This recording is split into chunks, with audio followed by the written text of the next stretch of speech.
पिछले कई सालों में मैंने नोटिस किया है कि फार्मेसी में जब भी कोई स्टूडेंट अपना न्यू सेमेस्टर स्टार्ट करता है और उस सेमेस्टर में जब भी वो कोई न्यू सब्जेक्ट को पढ़ता है तो उनको स्टार्टिंग में यही समझ नहीं आता है कि उस सब्जेक्ट का मतलब क्या है या वो सब्जेक्ट उनके लिए कितना पावरफुल हो सकता है, उस सब्जेक्ट का क्या इम्पैक्ट रहना चाहिए ऑल ओवर द सेमेस्टर।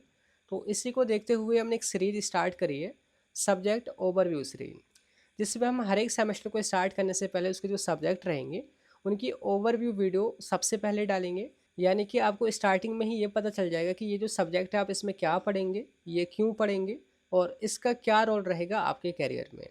ठीक है, तो आज जो सब्जेक्ट आपका यहाँ पे देखिए वो है सेलुलर एंड मोलिकुलर फार्माकोलॉजी।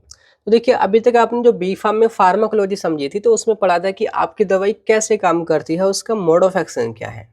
लेकिन आज जो सबसे बड़ा सवाल उठता है वो ये है कि आखिर जो दवाई है वो सपोज करो एब्जॉर्ब होगी, आपकी बॉडी में डिस्ट्रीब्यूट होगी, अब वो सेल्स तक जाएगी ना, तो सेल्स में जाने के बाद वो सेल्स के अंदर क्या करती है, कौन से जीन और प्रोटीन्स उसके टारगेट बनते हैं और हर एक पेशेंट में उसके जेनेटिक मटेरियल के हिसाब से जो दवाई का जो रेस्पॉन्स होता है वो अलग क्यों होता है। तो जो सारे सवाल हैं, इन सारे सवालों का जो जवाब आपको मिलता है वो cellular and molecular pharmacology subject में मिलता है, जहां हम जानेंगे कि सेल, जीन और ड्रग के बीच का असली कनेक्शन, उसको आज हम यहाँ पे डिकोड करने वाले हैं।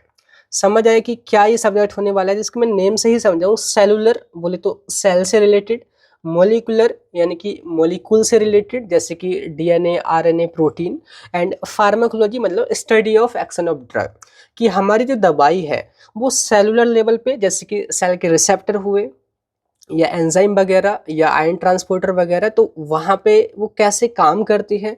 साथ के साथ मोलिकुलर लेवल पे कि सेल के अंदर जो प्रोटीन्स वगैरह हैं या डीएनए है, आरएनए है, तो वहाँ पे हमारी इस ड्रग का क्या इफेक्ट होने वाला है, ये हम यहाँ पे गहराई से स्टडी करने वाले हैं। और साथ में देखिए मैं आपको ये भी बता दूं कि जो और भी आपके सब्जेक्ट हैं इसके एमपैट है, मॉडर्न फार्मास्यूटिकल एनालिटिकल टेक्निक या एडवांस्ड फार्माकोलॉजी या स्क्रीनिंग मेथड जो सब्जेक्ट है, तो उनकी भी हमने ना सिलेबस ओवरव्यू वीडियो कवर करी है। आप उनको भी जरूर से देख लीजिएगा कि क्या पढ़ना है, क्यों पढ़ना है, उनका करियर में क्या रोल है।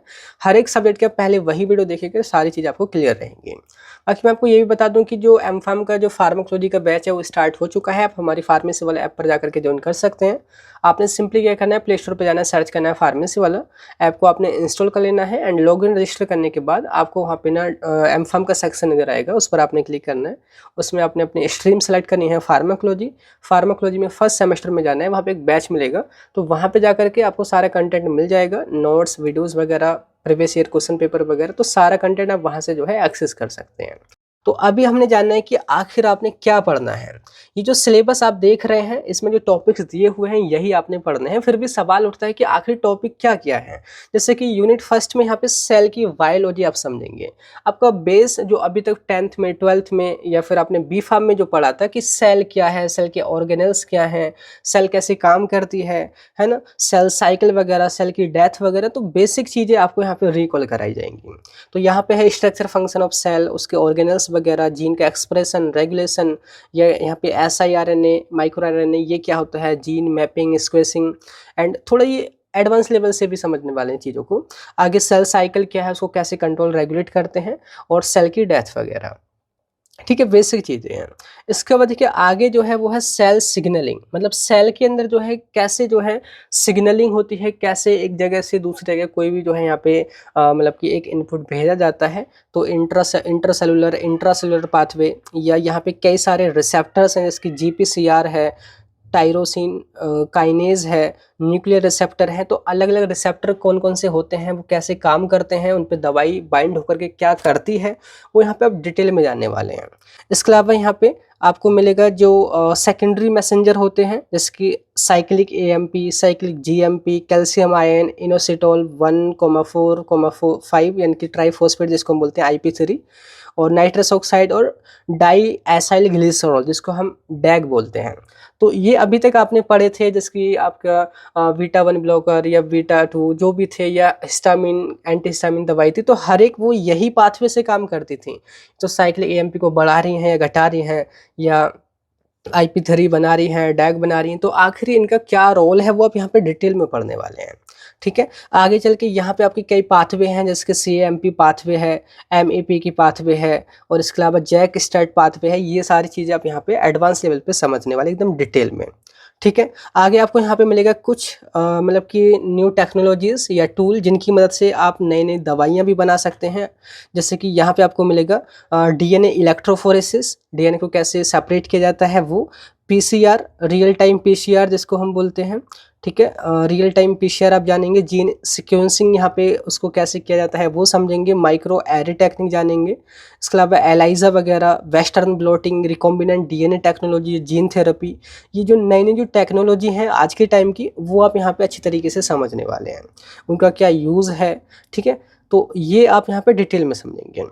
आगे चल के आपका जो यहाँ पे मतलब कि यूनिट है वो है यूनिट 4, जिसमें है फार्माकोजेनोमिक्स। फार्माको प्लस जेनोमिक्स, मतलब कि फार्मा को बोले तो दवाई की स्टडी, एंड जेनोमिक्स बोले तो जीन पर, कि कैसे कोई भी जो दवाई है वो अलग अलग जेनेटिक मटेरियल, सपोज करो एक पार्टिकुलर दवाई मैं खा रहा हूँ और एक पार्टिकुलर दवाई वही आप खा रहे हैं, तो हो सकता है कि आपके अंदर वो ज़्यादा इफेक्टिव हो, मेरे अंदर वो कम इफेक्टिव हो। तो आखिर वो ऐसा क्यों हो रहा है, किस जीन की वजह से हो रहा है, कैसे वो सारी चीज़ें कंट्रोल होती हैं, वो सब यहाँ पे आप जानने वाले हैं इस पूरे यूनिट के अंदर, ठीक है। आगे चल के आपको यहाँ पे सेल कल्चर टेक्निक, कि कैसे जो है सेल कल्चर को हम बनाते हैं, ठीक है, और उसका क्या यूज़ होता है, वो सारी चीज़ें आप जानेंगे यहाँ पे। कैसे सेल जो कल्चर है उसमें से जो भी सेल वगैरह उसको आइसोलेट करते हैं, है ना, और सेल के कैरेक्टर्स वगैरह, एप्लीकेशन, ये सब हम यहाँ पे जानेंगे। और लास्ट में आपको यहाँ पे मिलेगा कि बायोसिमिलर, बायोसिमिलर क्या होते हैं हमको थोड़ा डिटेल में पढ़ना। मॉडर्न बायोटेक बेस्ड ये सारे प्रोडक्ट हैं, मेडिसिन जो बनाई गई हैं, तो बायोसिमिलर के बारे में समझेंगे। तो ओवरऑल कहने का मतलब है इस सिलेबस में जो आपने जानना है वो सेल और सेल के जो अंदर की चीज़ें हैं, जैसे कि प्रोटीन, जीन, या फिर यहाँ पे आरएनए, डीएनए, तो उन पर दवाई कैसे काम करती है, वो सारी चीज़ें आपने यहाँ पे गहराई से समझनी है। समझ आए? तो ये सारी चीज़ आप यहाँ पे पढ़ने वाले हैं। अब हम यहाँ पे बात करेंगे कि क्यों पढ़ोगे, ये जो सब्जेक्ट है इसमें जो सारी चीज़ें हैं आप ये क्यों पढ़ने वाले हैं। तो पहला इसमें पॉइंट है कि ड्रग के मॉलिक्यूलर टारगेट, जिसके रिसेप्टर, जीन्स, प्रोटीन्स, उनको आपने अच्छी तरीके से समझने के लिए ये सारी चीज़ें पढ़नी होंगी, कि आखिर हमारी दवाई कहाँ पे काम करती है, सेल के अंदर क्या इफेक्ट शो करती है, जीन प्रोटीन्स को कैसे रेगुलेट करती है, वो सारी चीज़ें। इसके अलावा यहाँ पे जो मोस्ट इम्पोर्टेंट है आपका यहाँ पे जो ये पाथवे हैं, जैसे कि IP3 डैक पाथवे है, या CMP MEP की पाथवे है, जैक स्टर्ड पाथवे है, तो ये कैसे काम करते हैं दवाइयाँ, क्योंकि इन्हीं के माध्यम से काम करती हैं, तो ये आपने डिटेल में समझना है। इसके अलावा जो मॉडर्न फार्माकोलॉजी के टूल हैं, जैसे कि PCR है, डीएनए इलेक्ट्रोफोरेसिस है, या डीएनए रिकॉम्बिनेंट टेक्नोलॉजी है, एलाइजा है, तो इन सभी को कैसे किया जाता है, कैसे ये सारी चीज़ें, मतलब कि आप उनका पूरा प्रोसीजर, सारी चीज़ें यहाँ पे समझने वाले हैं। एंड आगे यहाँ पे ये सारी चीज़ें के साथ साथ यहाँ पे कि क्या रोल रहेगा एक दवाई का एक पर्सन में, और दूसरे में क्यों गलत इफेक्ट आ रहा है या इफेक्ट नहीं आ रहा है, तो वो सारी चीज़ भी आप यहाँ पे समझने वाले हैं, ठीक है। जेनोमिक्स यहाँ पे आप समझने वाले हैं, फार्माकोजेनोमिक्स, तो ये इस वजह से आप इस सब्जेक्ट को यहाँ पे पढ़ेंगे, ठीक है। अगर हम बात करें कि इस सब्जेक्ट का आपके करियर में क्या रोल होने वाला है, तो सबसे पहले तो देखिए ड्रग डिस्कवरी में आपकी हेल्प करेगा। जैसे कि यहाँ पे कई सारी टेक्निक्स को आपने पढ़ना है, PCR, एलाइजा, वेस्टर्न ब्लॉटिंग, या रिकॉम्बिनेंट डीएनए टेक्नोलॉजी, या डीएनए इलेक्ट्रोफोरेसिस वगैरह, तो ये आपकी जो है मदद करेगा ड्रग डिस्कवरी में, या बायोसिमिलर जैसे प्रोडक्ट बनाने में ये आपकी मदद करेगा। एंड इसके अलावा जो मोस्ट इम्पोर्टेंट है वो है यहाँ पे क्लिनिकल रिसर्च। क्लिनिकल रिसर्च में कैसे, कि जो दवाई है पर्टिकुलर कोई भी दवाई पर आप रिसर्च वगैरह कर रहे हैं, तो वो किस जीन पर इफेक्ट डाल रही है, सेल पे किस तरीके से वो काम कर रही है, वो आप डिटेल में यहाँ पे इस सब्जेक्ट की मदद से समझ पाएंगे, ठीक है। इसके अलावा एकेडमिक्स में तो भाई आप जो भी स्टूडेंट उनको पढ़ा पाएंगे, आगे ये PhD लेवल के लिए आपके लिए बेस तैयार कर रहा है, ठीक है। तो इस तरीके से ये इसकी इंपॉर्टेंस होने वाली है सब्जेक्ट की, सेलुलर एंड मोलिकुलर फार्माकोलॉजी की। एक तरीके से ये फार्माकोलॉजी का एक सपोर्टिव सब्जेक्ट है, जो कि फार्माकोलॉजी के बेस को और मजबूत करेगा। तो यही था आज के इस वीडियो में। आई होप सारे कुछ आपको समझ आ गया हो कि क्या है ये सब्जेक्ट, क्यों आप पढ़ोगे, और इसका करियर में क्या रोल होने वाला है। इसके अलावा जो और भी सब्जेक्ट है हमने उनका भी ऐसे ही सिलेबस ओवरव्यू वीडियो कवर करी है, आप उनको भी जरूर से देख लीजिएगा। बाकी फिर मिलते हैं किसी नेक्स्ट वीडियो में, तब तक के लिए bye bye, thank you, have a nice day.